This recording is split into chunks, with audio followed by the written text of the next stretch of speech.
third review video, and it's going to be on the Lamborghini Aventador SV. First of all, the sound is just amazing. Listen to it. And then you go to the rear view. Really good exterior sound as well. I've heard one of these full rev in real life. It's really loud.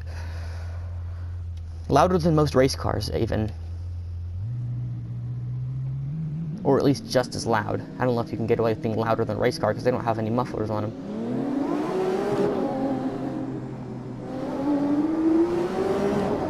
Man, this thing's loud. But something that said, the mid-corner grip is really good in this car. As you'll see through here. Which is weird because it feels like such a big car. You expect it to have a lot of weight and a lot of mid-corner understeer, but it really doesn't. It has maybe a little bit. But I've definitely seen worse. It's actually really good. The turn-in's also really good as well. The acceleration coming off a corner is good too, so it's pretty good in every single area. Oops. I have to say, it just keeps on accelerating as well.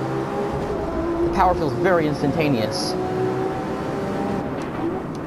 The downshifts are really good too. So, we have to go to the bad now. I have to first say the transmission, which actually there's nothing really wrong with the transmission. It's just kind of, because it's kind of a dated system. I mean, so in that case, there is something wrong with it. Especially considering they released the Huracan before this, and that had a dual clutch, but this has a single clutch for some weird reason. So that means the shifts are really brutal and not very quick.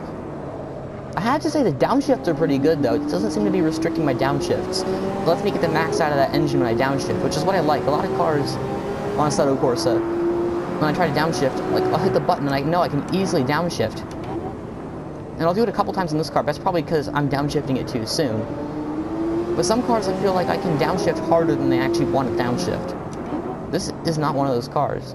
I like it. The other drawback, though, is a little worse. It's the visibility. Which I have to say,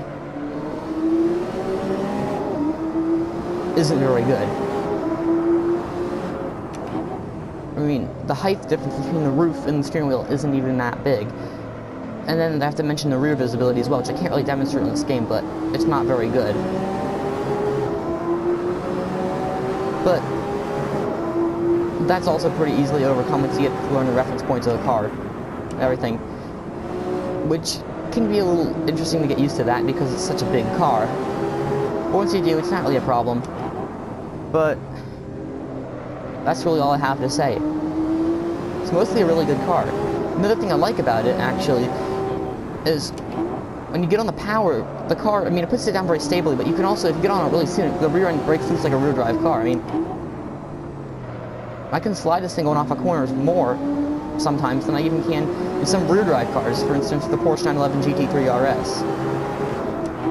Which, comparing it to that, in the corners, it doesn't have quite as much mid-corner grip, not quite as much entrance, a little better exit even. But this car has so much more power that it easily makes up for that. It's faster, which it should be because it costs probably 3 times what that Porsche does, if not more than that. This thing's $500,000 in America. So it's a very expensive car, especially considering a Ferrari 488 GTB isn't even that much slower, and it costs pretty much half what this does by the time you put any sort of options on this thing. I don't know. It sounds better though, and not to mention the brakes are really good because they're big carbon ceramic brakes. I don't know. I like the car.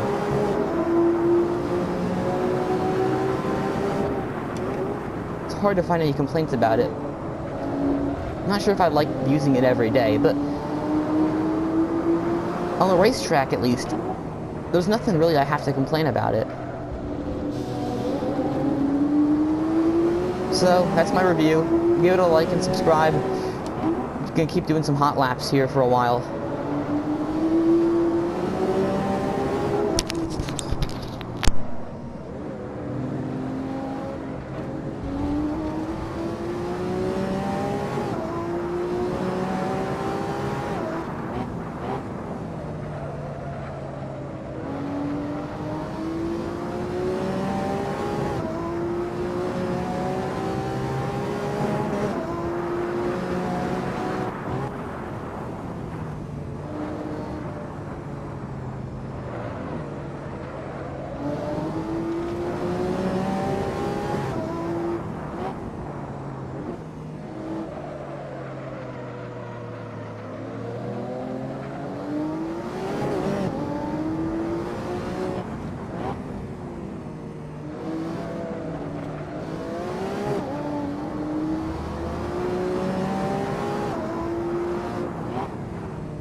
So, that's all, folks.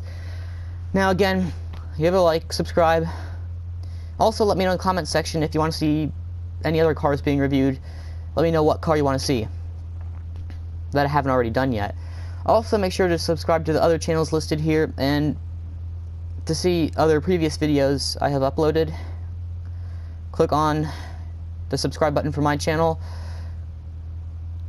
Also, if you want to see other reviews, click on the playlist shown. Thanks.